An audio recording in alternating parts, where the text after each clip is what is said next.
today from Virginia and teaches creative writing at Virginia Tech in Blacksburg. His poetry has appeared in all kinds of places. Some you know and some you don't. Poetry, Paris Review, The New Yorker, Smartish Pace, Gulf Coast, tons of others. The Legend of Light won the Felix Pollock Prize in Poetry, and Animal Soul, dark and funny, was a finalist for the National Book Critics Circle Award for Poetry. Most recently, Insomnia Diary blew my mind, and I hope it does yours too. Would you please welcome Bob Hick? I'll begin with a poem I wrote for a fellow who teaches creative writing in Chicago. I got an email from him a while ago saying that one of his students had jumped in the Chicago River, killed himself.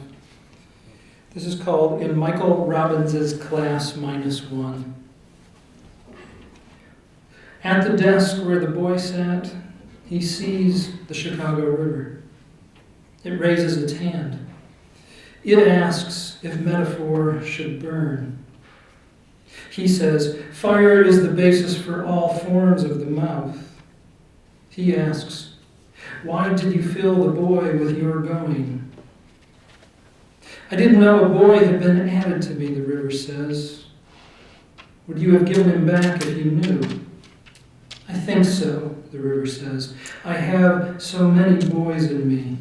I'm worn out, stroking eyes, looking up at the day. Have you written a poem for us? He asks the river, and the river reads its poem. And the other students tell the river it sounds like a poem the boy would have written, that they smell the boy's cigarettes in the poem. They feel his teeth biting the page. And the river asks, did this boy dream of horses? Because I suddenly dream of horses. I suddenly dream. They're in a circle, and the river says, I've never understood round things. Why would leaving come back to itself? And a girl makes a kiss with her mouth and leans it against the river. And the kiss flows away, but the river wants it back. The river makes sounds to go after the kiss. And they all make sounds for the river to carry to the boy. And the river promises to never surrender the boy's shape to the ocean. I'm going to read a couple poems together. My parents were not terribly affectionate people in front of us. The first poem is me imagining how I came to exist in the world. It's called Choosing My Conception. My mother at a party in a blue dress dancing, left handing a Bacardi and Coke in June as the house pants through open windows. Two men in the backyard clutching imaginary 9-irons, miming their swings for the analytical reflections of the moon. A woman 7 months along in a sunflower moo-moo accepting suggestions for names, saints and ball players. A candidate promising Camelot. His hands shadow her belly, a reflex of memory. Nancy Sinatra on the hi-fi. My mother employing more hip, closing her eyes and shimmying against the baseline. Everyone floating a half-inch off the floor. The season, a thermal in the blood, making them dream like hawks, making them crave sky. My mother dancing with the tide of Todd Rawlings, with his premonitions, the air he's about to inhabit. They don't care for each other the way my father worries, watching from the flagstone fireplace. Betty Thomas composing an ode to hydrangeas in his right ear. They don't touch each other or the lyrics, don't know the room exists. The dishwashers are on sale and pillbox hats a must. A little rum, the heat of a woman finally singing in her natural register, done with the virginal songs, the doo-wop tease. If for 3 minutes you could vanish into your knees, into the deepest meat of your brain, the part that thrums Hosanna, the kernel unharrowed by words, how readily your bliss might be mistaken for lust. So despite the shame of something deeper showing, the unhinged self, my father comes over between songs, lowers my mother's head to his shoulder, and begins to sway rigidly like rust, until her skin and the blue dress with one strap almost falling, until her hands plowing the long muscles of his back make him forget he hates to dance, to douse his body in music. After an hour of Ray Charles, Dean Martin, and the diesel of Patsy Cline, my parents leave, walk past their red Valiant, arms vined across each other's back, to a park where a bronze man threatens stars with a saber. And for once, my father is able to say what doesn't make sense but flows, to articulate something like rhythm. She's able to forget what he wants for a second, to look away from his face at the willows shaking their hair to attract the moon. Suddenly they're both devoted to the echo of a tune, the strap of a blue dress falling, and soon and randomly, I will exist. It's comical for me to think of my father dancing at all. I don't even think of him as being in the same room with music.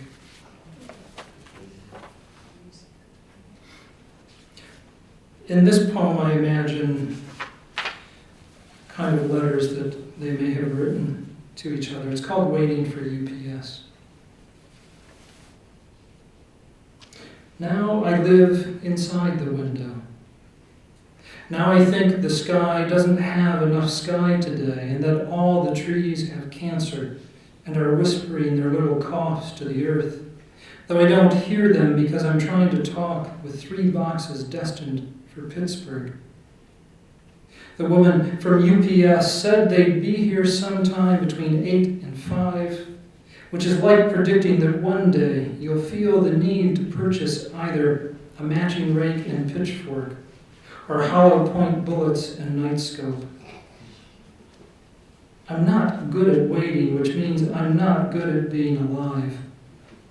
I'm not strong enough to believe there must eventually be a kiss on my spine at midnight that lasts 47 years and leads to piles of scrapbooks in which I've recorded the dailiness of my bliss. I'm not wise enough to hear anything the ocean has said to me after worshiping it for days except, go away. Gladly I would were it not for these boxes and the books in these boxes and the letters between the pages of the books written by my father to my mother when neither was dead and therefore suffering from irretrievable penmanship.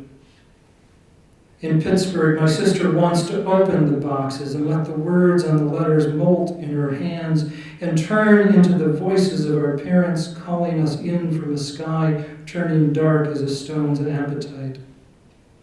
It's not enough to send the letters. She wants the books, to hold Pushkin's and Darwin's embrace of what my father said from a train on the other side of the country to my mother in a blue kitchen as she threw a towel over her shoulder and let sunlight graze across the paper. She wants to stand on her porch overlooking a bridge where strangers practice their hobby of diving into what they believe is the river's silence and touch where he signed love, always love, because their breaths are mixed in the slight eternity of ink. If the carrier ever arrives in her dirt uniform and bearing the little computer that will eat my signature and feed it to a larger computer that hopes one day to own all our names, I'll tell her I've thought from 8 to 5 about why everything I've concluded thus far concerning loss is merely a prelude to a greater confusion. This won't seem nearly as strange as my insistence she let me kiss each box goodbye. This poem is called Inventory of a Field. Some of the grasses I know, dewgrass and moon-tasting grass, standing modestly beside the blue cornflower grass, remembering my father sketching a falling down barn in hip-high grass, always grass walking ahead of me, always the shushing of my feet like they talk too much, like they tongues, like they bells. I have never been wrong in this field, never removed a single mouth from the entire breathing of grass. Sometimes I go walking in the dark grass, go walking with the dark in the dark grass, standing with not even stars or wind or thinking grass. I promised to put a book back on the shelf, to see inside my father's head before he died, to kiss like a satin hook, to save lives with the peepings of my mouth, and have failed to grow even an inch taller than myself.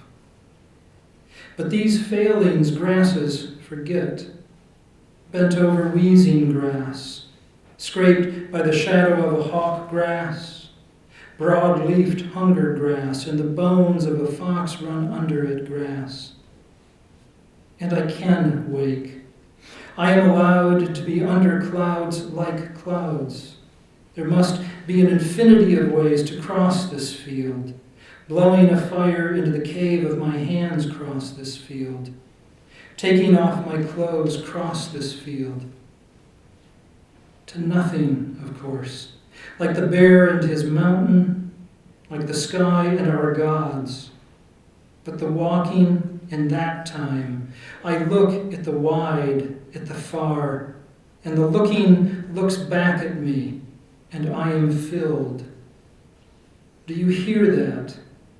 I am empty, but I am filled. For a period of time, I owned a business. And one of the hardest things I ever had to do was lay people off. This poem is called Dropping the Euphemism. He has 5 children. I'm Papa to 100 pencils. I bought the chair he sat in from a book of chairs, staplers and spikes, that let me play Vlad the Impaler with invading memos. When I said, I have to lay you off, a parallel universe was born in his face, one where flesh is a loose shirt taken to the river and beaten against rocks. Just by opening my mouth, I destroyed his faith. He's a man who can think honey-glazed ham and act out the thought with plastic or bills. We sat. I stared at my hands. He stared at the wall, staring at my hands. I said other things about the excellent work he'd done in the cycles of business, which are like the roller coaster thoughts of an oscilloscope. All this time I saw the eyes of his wife, which had always been brown like almonds were brown, but were now brown like the crust of bread. We walked to the door. I shook his hand, felt the bones pretending to be strong. On his way home, there was a happy song because Desaad invented radio. The window was open. He saw a delphinium but couldn't remember the name. I can only guess. Maybe in each exit that could have led his body to Tempe, to Mars. He was tempted to forget his basketball team of sons, or that he ever liked helping his wife clean carrots, the silver sink turning orange. Running's natural to most animals who aren't part of a lecture series on nature's dead ends. When I told him, I saw he was looking for a place in his brain to hide his brain. I tried that later with beer. It worked until I stood at the toilet to make my little waterfall and thought of him pushing back from a bar to go make the same noise. This poem is called Mortal Shower. I met my butt in a Pittsburgh hotel room. My face still looks like my face, but not my butt. My hair no longer resembles an ad for Jell-O pudding. People thought it was chocolate pudding for years, so thick and rich. There was fog in the bathroom and then not fog. I faced my face and then not my face. The mirror staring at my ass winked at the mirror staring at my face. And the future was defined as an effort to use the word sag in my resume. Have sagged, will sag. Am looking for a position in which to maximize my sagging potential. I once cared what went on back there, about the extent of grip and rise, just as some birds crave the reddest plumage. And I propositioned mirrors, watched women's eyes follow, turned in shop windows to see if my pants fit their purpose. Then love and car payments, love and the sofa needs to be moved, love and her grandmother dies, my grandmother dies, love and she comes home and I'm thrilled by her coat and voice and the brown habit of her eyes. She likes my ass and lies about its travels, how it's lost focus. And there are waddles to come. Please, God, if dentures only partials. May depends be cheap in bulk and the earth generous with its telepathy. I'm in Pittsburgh tonight and with her. Mirrors don't scare me. Room service is a gas because she's alive. I'm a giant, a tight-assed titan because she's alive and says, come home. The Honda needs new brakes. A robin flew into the window today, but shook it off, just dizzy, stunned by reflection. Is it true? I don't know. Neither will you. This poem is called The Bond. He gets robbed. A knife in his chest and 2 doctors holding his arms and 2 his legs and 1 pumping blood from his lung, and a scream as constant as the speed of light because he's not anesthetized. And why, oh why, the goddamn cigarettes at 2 a.m. He heals quickly because he stops smoking and converts to a low-sodium diet and learns to meditate on a window seat with a view of the bay until his wrists and lips tingle with the low-voltage love of inner peace.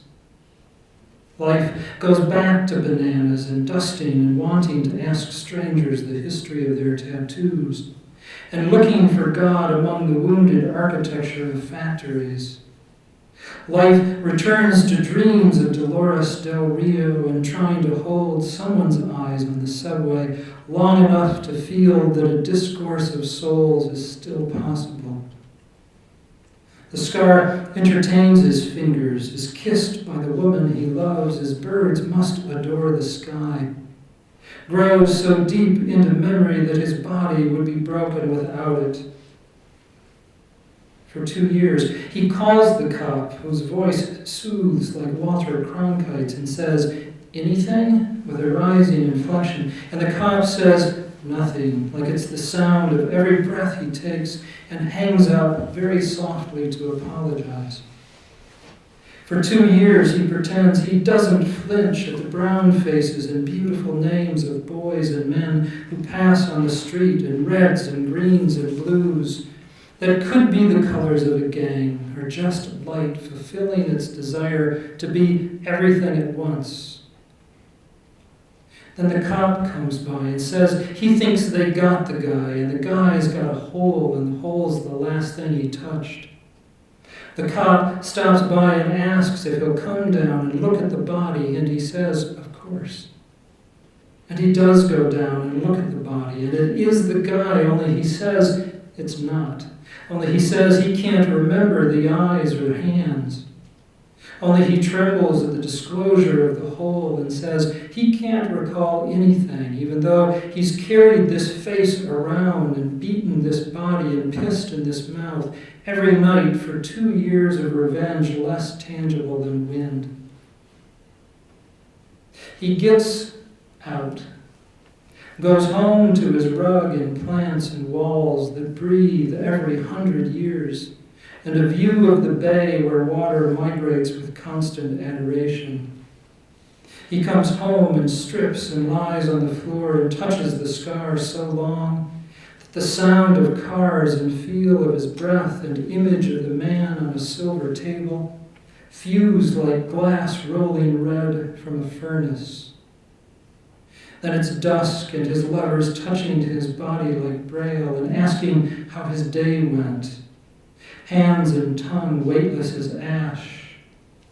He hears a voice saying, fine, okay, good. Feels hands on his shoulders and a tongue circling his nipples, crossing back and forth over the scar as if erasing, licking back and forth as if wounds are what we most dearly love. I've been emailing back and forth with a woman in England who is a twin. A twin. She is one of a set of twins, identical. And this poem was me trying to understand some of the things that twins will talk about, the connections that they feel. It's very cleverly titled Twins. She has a dream, and she has the same dream. She says moon, and she says moon, and both put their she phones to their chests. She says, in my dream I slept between your mattress and box spring, and she nods, and she hears her nod. She says, I was in the blue dress before you put it on and after you put it on. Like a soft paper flower, she says, and she says, yes, like a soft paper flower. She nestles the phone in her crotch, and she nestles the phone in her crotch, and the pubic hairs say it was warm in the dream. She puts her face against the cool window, and they play Where's My Face, and she guesses against the cool window. She says, I hung up the phone an hour ago, and she says, I hung up the phone last year, and still we go on talking, she says, and she says, we go on talking even while I am dead, and even while I am coming back to life. She is 2 places at once, and she is 2 places at once, which is 4 places at once. She has to go back to sleep now, and she has to go back to sleep now. She says, are you asleep now? And she says, yes. And are you asleep now? And she says, yes. And they go on talking about being asleep now. She has a dream, and she has the same dream. And in the dream, she is dreaming what she dreams. And she is dreaming what she dreams. Then it rains.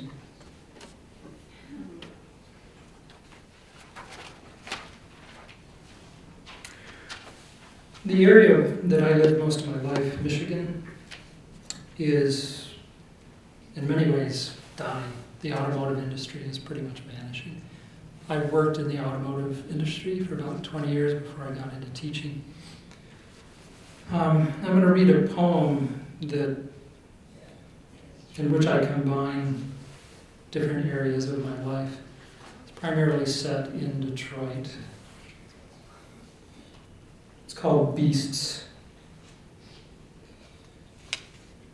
Everyone's ordering pan-seared this and foie gras that. Most of the crowd's down from the symphony. Mahler, I think. Four tops mostly. Waiters pushing smiles between tables and laughter. The woodward side of the restaurants all glass. It's snowing a bit, the flakes too small for the innocence we ask of the season. Across the street, the red brick Arts Council building has a steer or lion in front of it. I can't tell in the dark.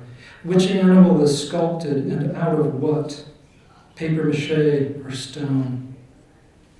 Just north of this unknown zoo, Hurley's Wigs has no door, no windows, is a name in fading paint. More things have closed than opened in 40 years in Michigan.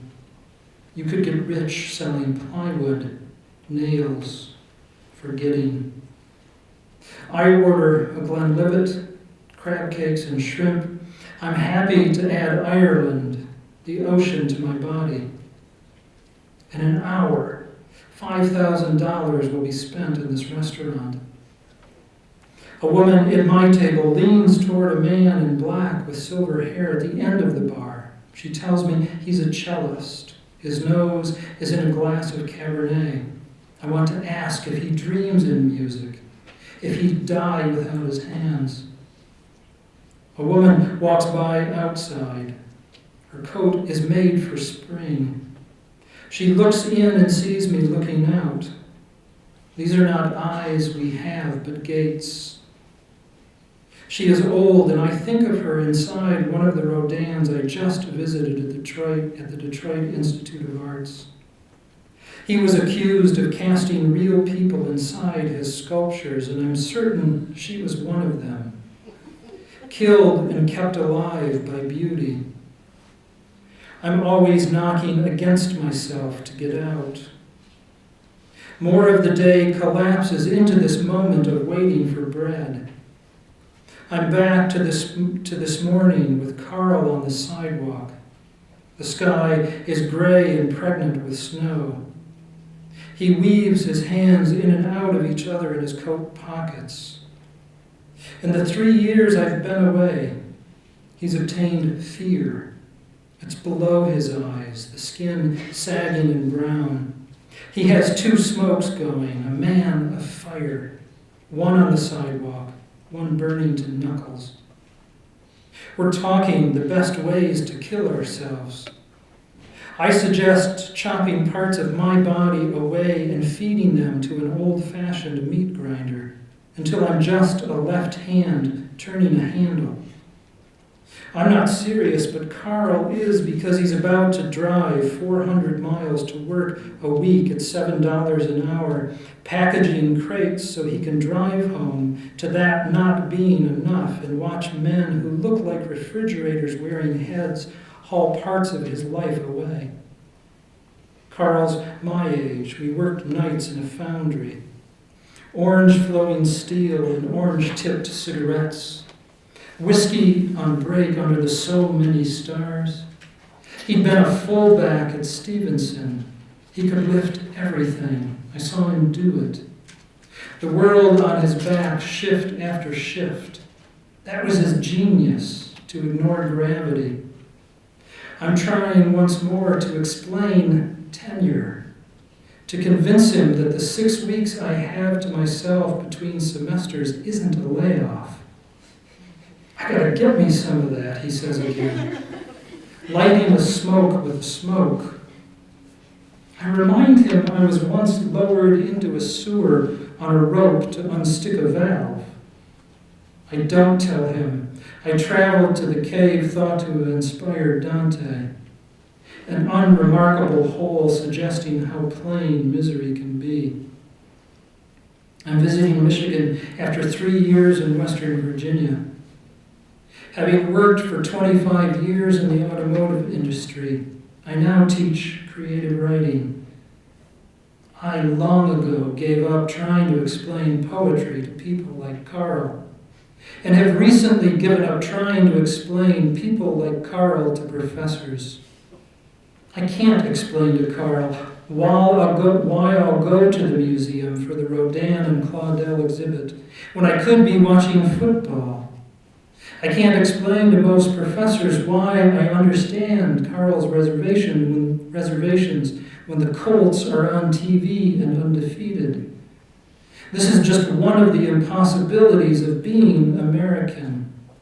There's so much black to explain to white, to man, to woman, to Christian, to Jew, and so little listening.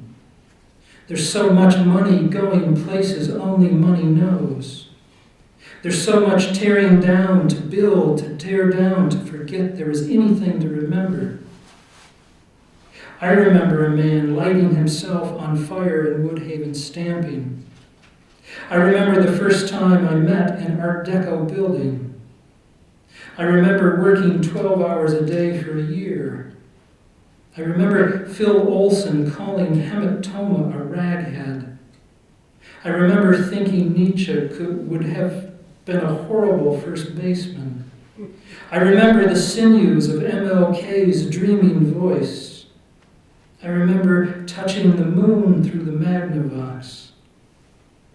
The bread still hasn't come, and now I remember Carl leaning back and putting his hand on WPA chiseled into the sidewalk. He asks what that means, and I tell him, and he says he likes the idea of building a bridge or anything that lasts. A few hours later, I'm looking at Rivera murals in the museum and noticing the red star on the glove of a worker. The murals were painted in the early 30s, before Americans completely gave up on communism.